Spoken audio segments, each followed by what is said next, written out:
YouTube, nous allons lire Une nuit dans Malnéant de Clark Ashton Smith, de l'édition de Mnemos, et donc de la traduction de Mnemos. C'est parti. Mon bref séjour dans la cité de Malnéant prit place durant une période de ma vie aussi lointaine et brumeuse que la ville et la région qui l'entoure. Je serais bien en peine de la localiser précisément et ne me souviens du pourquoi de ma visite.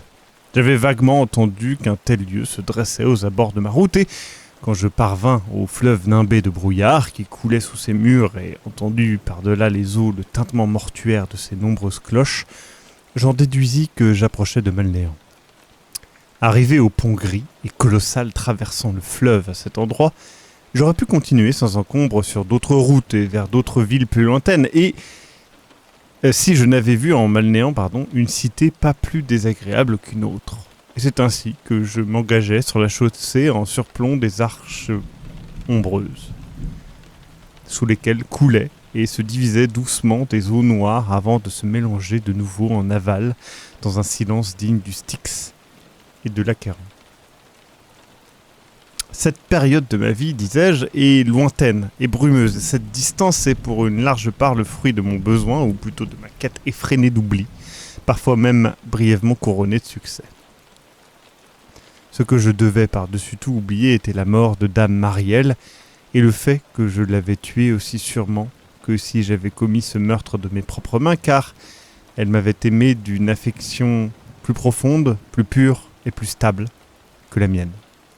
Mon tempérament changeant, mes accès d'indifférence cruelle ou d'irritabilité féroce avaient eu raison de son bon cœur et elle avait cherché la consolation d'un poison mortel. Après qu'elle eut trouvé le repos dans les sombres caveaux de ses ancêtres, je me mis à errer, suivi comme mon ombre et à jamais torturé par un remords tardif. Des mois durant, ou des années, je ne sais plus, je parcourus l'ancien monde de cité en cité, m'intéressant peu au cadre tant que j'y trouvais faim et autres potions d'oubli. Et c'est ainsi que, quelque part, au fil de mes voyages indécis, je parvins dans les tristes environs de Malnéant. Le soleil, si tant est que le soleil eût jamais daigné briller sur cette région, avait disparu depuis je ne savais combien de temps dans un ciel plombé, après une journée somme toute maussade. Mais au vu de la façon dont les ombres et la brume s'épaississaient, je sentais que le soir n'était plus loin, et les cloches que j'avais entendues sonner à Malnéant, aussi lourds et sépulcrales que fut leur tintement, me donnaient au moins l'assurance d'un abri pour la nuit. Alors, je traversais ce pont si long, et c'est en pressant le pas, inconsciemment peut-être, que je passais la porte à la sinistre béance. La nuit tombait derrière les murs gris, pourtant peu de lumière brillait en ville. Peu de gens sortaient dans les rues, et ceux qui étaient dehors vaquaient avec une sorte de hâte solennelle, comme chargés de quelque mission funèbre ne souffrant aucun délai. Les rues étaient étroites, et les maisons élevées, leurs balcons en surplomb et leurs fenêtres lourdement bouchées de rideaux, quand on ne les avait tout simplement pas condamnées. Le silence régnait de façon générale en dehors du tintement répétitif des cloches, parfois lointain et étouffé et parfois très proche. Alors que je m'enfonçais dans ces rues, entre les maisons dont semblait sourde. Alors que je m'enfonçais dans ces rues, entre les maisons dont semblait sourdre une ombre crépusculaire, il me sembla m'éloigner un peu plus de mes souvenirs à chaque pas. Aussi ne cherchais-je pas à demander mon chemin dans une taverne et me contentais-je de nous perdre plus en avant, moi et ma mémoire troublée dans ce labyrinthe gris de bâtiments toujours plus vagues à mesure que s'épaississait l'ombre et le brouillard. Je crois que mon âme aurait pu finir par trouver la paix durant cette première heure dans Malnéant, si les cloches n'avaient cessé de sonner le glas à la volée, me renvoyant au souvenir de celles qui sonnèrent pour Marielle. Chaque fois qu'elles se taisaient, pourtant mes pensées repartaient à la dérive, avec une aisance indolente, une impression de sécurité retrouvée dans cette atmosphère brumeuse qui m'entourait. Je parcourus maintes ruelles enténébré et passait devant maintes maisons mystérieuses dont je me figurais l'intérieur envahi de toiles d'araignée, de silence et de sommeil avant que les cloches ne reprissent leur détestable sonnaille. Il me parut soudain que ce son se faisait plus bas et plus lointain à chaque répétition et j'espérais alors qu'il finirait par se dissoudre au même titre que ma mémoire troublée. Je n'avais aucune idée de la distance à laquelle je m'étais enfoncé dans le néant, ni du temps passé à rôder entre ces maisons qui n'avaient l'air peuplées que de dormeurs ou de morts. Je finis enfin par prendre conscience de mon épuisement et me pris à désirer un repas, du vin et des draps pour la nuit. Durant mon errance, je n'avais vu nulle enseigne m'indiquant une auberge. Je résolus donc de héler le prochain passant pour m'enquérir de la direction. Comme je l'ai déjà dit, il n'en avait guère dans les rues, mais je n'avais pas encore saisi à quel point il se faisait rare. Et le temps que je me fusse décidé à faire appel à l'un d'entre eux, ils me semblèrent avoir tous disparu. J'avançai donc, traversant rue après rue, dans la quête futile d'âmes qui vivent. Je rencontrai enfin 2 femmes voilées, vêtues d'un gris aussi froid et éteint que les volutes de la brume. Elles se pressaient dans la rue avec cette même résolution funèbre que j'avais déjà remarquée chez les autres habitants de la cité. Je m'enhardis à les accoster et leur demandai si elles pouvaient m'indiquer une auberge. Sans s'arrêter, ni même tourner la tête, elles me répondirent « Nous ne pouvons le dire. Nous sommes tisserandes de linceul et avons été fort occupées à en tisser pour Dame Marielle. » À ce nom auquel je ne m'attendais pas, le dernier au monde que je souhaitais entendre, un frisson indicible envahit mon cœur. Je ressentis une horrible surprise mêlée de consternation, comme si on venait de m'ouvrir une tombe et que j'en sentais la lourde haleine. Il était curieux qu'en cette morne cité, si loin dans le temps et l'espace de tout ce que j'avais fui, une femme morte récemment eût porté le nom de Marielle. La coïncidence me sembla à ce point sinistre qu'une crainte étrange naquit en mon âme quant à ces rues dans lesquelles j'avais erré, car le nom m'évoquait avec une fatalité plus irrévocable encore que les cloches, tout ce que j'avais vainement souhaité oublier. Sous ce soufflet, les braises mourantes de mon remords se ravivèrent alors en une flamme brûlante.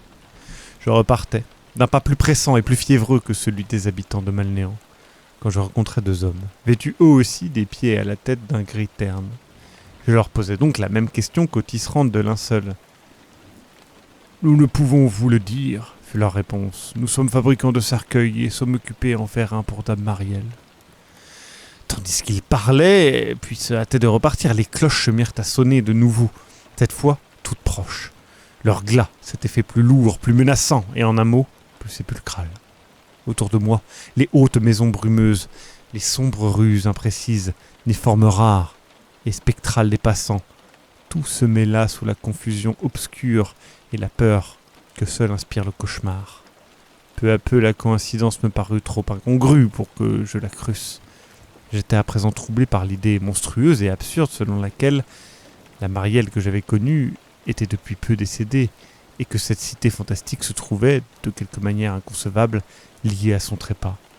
Mais ma raison, bien sûr, rejetait farouchement une telle idée, et je me répétais « La Marielle dont il parle est une autre Marielle ». En douter méritait au-delà de toute mesure, sans parler de l'obsession présente sans trêve à mon esprit quand ma logique l'avait pourtant balayée. Je ne trouvais plus quiconque à qui demander mon chemin. Finalement, alors que je livrais bataille à ma perplexité embrumée et à mes souvenirs ravivés, je découvris que je m'étais assis juste sous l'enseigne délavée d'une auberge, aux lettres à demi effacées par le temps et le lichen brunâtre.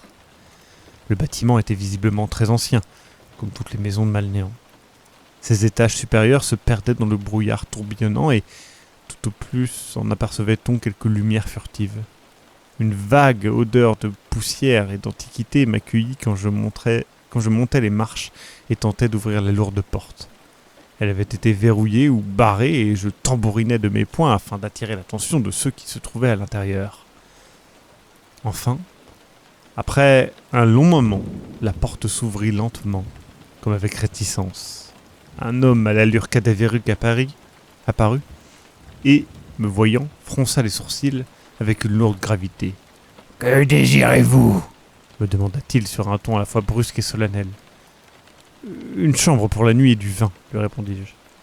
Nous ne pouvons vous recevoir. Toutes les chambres sont occupées par les gens venus assister aux obsèques de Dame Marielle, et tout le vin de la maison se trouve réquisitionné pour leur usage. Vous devrez chercher ailleurs. Sur ces mots, il me referma la porte au nez.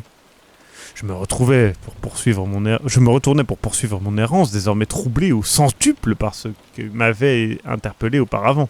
La brume grise et les maisons plus grises encore furent chargées de la menace du souvenir. Tombes traîtresses, desquelles jaillissaient les cadavres des heures mortes pour m'ensaillir de leurs crocs et de leurs griffes venimeuses. Je maudissais l'heure de mon entrée à Malnéan, car il me semblait qu'en pénétrant dans la ville, j'avais accompli un cercle funèbre et sinistre au travers du temps pour m'en retourner au jour où Marielle avait péri. Mes réminiscences de Marielle, de son agonie et de son inhumation, avaient repris la vitalité effrayante du présent. Toutefois, ma raison maintenait que la Marielle, gisant morte à Malnéan et pour laquelle on préparait ses funérailles, n'était à l'évidence pas la dame que j'avais aimée, mais une autre. Après avoir parcouru maintes autres rues toujours plus sombres et plus étroites que les précédentes, je finis par découvrir une deuxième auberge, qui arborait elle aussi une enseigne usée par le temps, tout à fait semblable à la première. J'y trouvais là encore porte close et la martelait de mes poings. Je ne fus pas surpris quand un deuxième individu au visage cadavérique m'informa sur un ton de sépulcrale solennité. « Nous ne pouvons vous recevoir.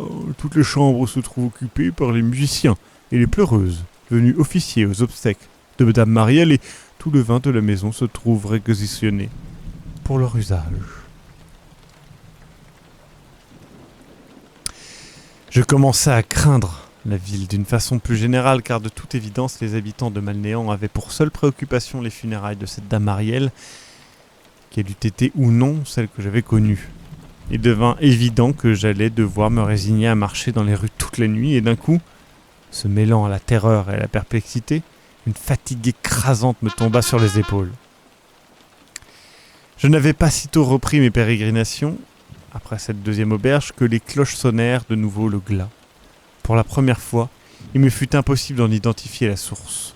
Le son provenait des flèches d'une grande cathédrale dressée là, devant moi, émergeant du brouillard. Des gens entraient, et une curiosité que je savais pertinemment aussi morbide que dangereuse me poussa à les suivre, pensant pouvoir en apprendre plus ici, sur le mystère qui me tourmentait. L'intérieur était sombre, et la lumière des nombreux cierges ne suffisait guère à éclairer la nef et l'autel. La messe était dite par des prêtres en noir, dont je ne parvenais pas à distinguer les visages, et leurs psalmodies me semblaient les mots d'un rêve. Je n'y entendais rien, et rien n'était réellement visible hormis une bière tapissée de façon opulente sur laquelle reposait une forme blanche immobile. Des fleurs multicolores avaient été répandues tout autour, et leur fragrance emplissait l'air d'une somnolence languide qui me donnait l'impression d'avoir le cœur drogué. On avait répandu ces mêmes fleurs autour de ma propre Marielle, et déjà, lors de ses funérailles, leur parfum m'avait engourdi. Je pris vaguement conscience d'une présence juste à mon côté. Sans quitter la bière des yeux, je demandai « Qui donc gît devant nous? Pour qui donne-t-on ces messes et fait-on sonner le glas ?» Une voix lente et sépulcrale me répondit « C'est la Dame Marielle qui mourut hier et sera enterrée demain dans le caveau de ses ancêtres. Si vous le souhaitez, avancez-vous pour la contempler. » Alors, je descendis l'allée centrale pour m'approcher de la bière dont les tentures opulentes débordaient sur le dallage froid, et le visage de celle qui gisait là, un sourire tranquille aux lèvres, des ombres tendres sur les paupières closes, était celui de la Marielle que j'avais aimée, et de nulle autre. Les marées du temps semblèrent se figer dans leur reflux, et tout ce qui était, avait été et aurait pu être en dehors d'elle, ne fut plus qu'ombre se dispersant doucement. Comment cela avait été? Était-ce il y a des siècles, ou tout juste quelques instants? Mon âme sombra dans l'enfer marmoréen du deuil suprême et des regrets. Je ne pouvais faire un geste, ni crier, ni même sangloter, car mes larmes étaient de glace. Et je sus dès lors, avec une terrible certitude, que cet événement singulier, la mort de Dame Marielle, existait en dehors de toute incidence, arraché à la trame du temps pour s'établir dans le cadre solennel et lugubre qui lui revenait. Peut-être avait-il engendré autour de lui le dédale immense de cette cité spectrale dont il était le centre, pour atteindre, dans les brumes d'un oubli trompeur, mon retour prédestiné. Par un horrible effort de volonté, je détournai enfin le regard et quittai la cathédrale d'un pas hâtif, quoique lourd. Je cherchais un chemin dans ce labyrinthe funèbre pour me ramener à la porte par laquelle j'avais pénétré dans Malnéant. Mais ce n'était en rien facile et je dus rôder des heures durant dans les ruelles aussi aveugles et étouffantes que des tombeaux. Au cours de ce cheminement tortueux et peut-être circulaire, je finis par découvrir une rue plus familière et pus diriger mes pas avec ce qui ressemblait à de la certitude. Une aube morne et sans soleil se levait au travers de la brume quand je franchis enfin le pont et retrouvai la route qui m'éloignerait de cette cité fatale. Dès lors, j'ai longuement et en maints lieux erré, mais jamais plus n'ai-je voulu revoir ces anciens royaumes de brume et de nuée, dans la crainte que mes pas une fois encore me portent en Malnéant et que j'y retrouve ces gens toujours affairés aux préparatifs mortuaires de Dame Marielle. C'est très Allan Poe, non? Je trouve que c'est très Allan Poe. La cité est très très cool, c'est très beau. On voit bien la cité médiévale impossible et gigantesque, j'aime beaucoup. Les descriptifs sont très très poétiques, je trouve. Mais c'est vrai qu'il y a ce côté un petit peu Poe de destinée, rêve brumeux. Vous voyez ce que je veux dire? C'est pas une critique, hein. Mais c'est vrai que il y a cet aspect-là, je trouve. Je sais pas ce que vous en pensez.